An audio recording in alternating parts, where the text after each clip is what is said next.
Chris Colvin. I'm the founder of IvyLife, and each month on the third Thursday of the month, we have a networking meeting for alumni of the Ivy League universities and other top colleges.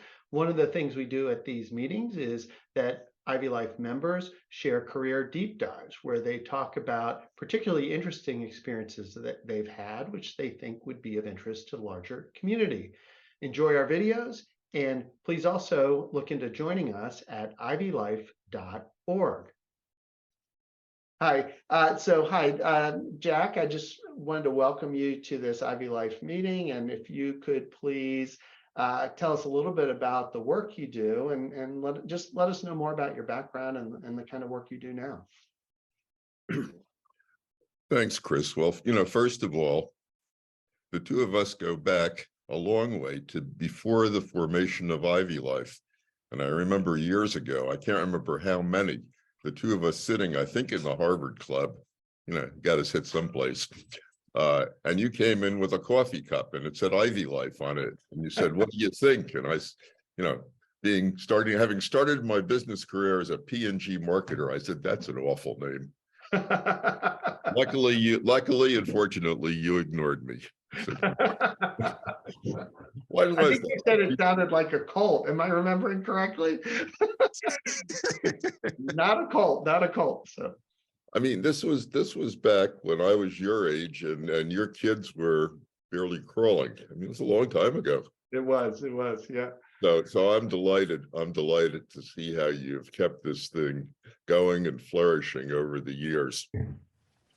As you mentioned earlier, I got out of college and went through several transitions in my life. My first gig was a Navy combat pilot, Vietnam era, which sort of dates me, but I already did that. And after that, I went back to graduate school and got an MBA. Worked in consumer products goods for the first third of my career. Turned around a couple of companies as president, CEO, all that good stuff. Then got recruited to Arthur Andersen and spent a half a dozen years there as a strategy partner. And then got tired of working for other people. So I set up my own consultancy, and I've been doing that for 20 years. And that consultancy deals with providing advice to senior executives and CEOs on strategy, team building, stuff like that. So several years ago, we said we love Connecticut, but it's time to move to a place where you can play golf more months of the year. So we came to Southeast Virginia, which is lovely. And I got involved doing two things. One was university stuff as a sort of adjunct professor and executive in residence. I'm not going to talk much about that, but if anybody's interested in that, catch me offline. And the other thing, which I thought might be interesting to you, is the work that I do down here running a by invitation only CEO peer group. I've been running peer groups for about 14 years. And I did the first 10 years of that while we were in Connecticut with an international organization called Vistage. And if any of you are in the business world and you are late in mid-career or beyond, and your aspirations are to become a better leader, make better decisions, and get better results, I highly recommend that you take a look at some of these CEO peer groups, which include Vistage, Renaissance, CEO Trust, and YPO. They don't exist just for networking. In fact, they don't exist for networking, and they don't exist for deal making. They exist to provide senior leaders a safe haven to take their most critical issues and challenges and get peer level advice. So, I would ask those of you that are listening to me blabber here to think about your own situations. And, has there ever been a time when you had a really major decision about a really critical issue, but it was so sensitive that you really didn't want to confide in any of your colleagues, subordinates, significant others?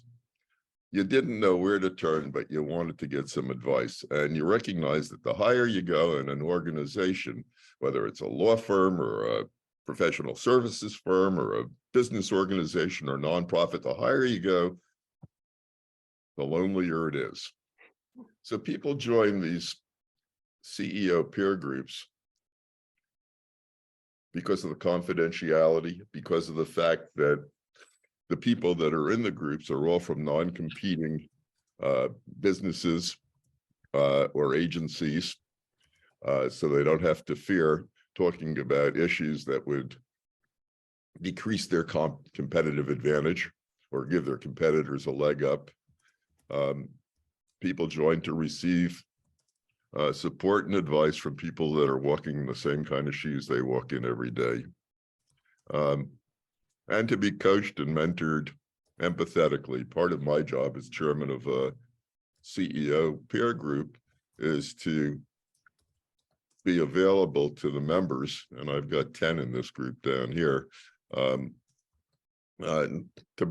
provide coaching on issues on a as needed basis, as well as